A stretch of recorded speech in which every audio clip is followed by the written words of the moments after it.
1978 ഭരതരാജയുടെ സിനിമയിലൂടെ തന്റെ കരിയർ ആരംഭിച്ച നടിയാണ് രാധിക.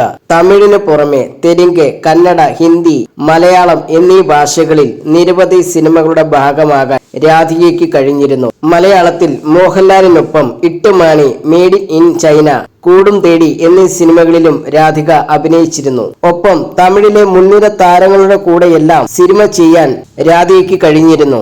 ഇപ്പോൾ തന്നെ അത്ഭുതപ്പെടുത്തിയ നടന്മാരെ കുറിച്ച് സംസാരിക്കുകയാണ് രാധിക.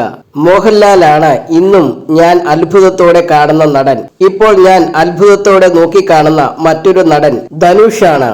ആരുമായും സാമ്യപ്പെടുത്താനാവാതെ സിനിമയിൽ അർപ്പണ മനോഭാവത്തോടെ പ്രവർത്തിക്കുന്ന നടനാണ് ധനുഷ്. വാടാ ചെന്നൈ എന്ന ധനുഷിന്റെ സിനിമ കണ്ട് ഞാൻ മരവിച്ച് ഇരുന്നു പോയിട്ടുണ്ട്.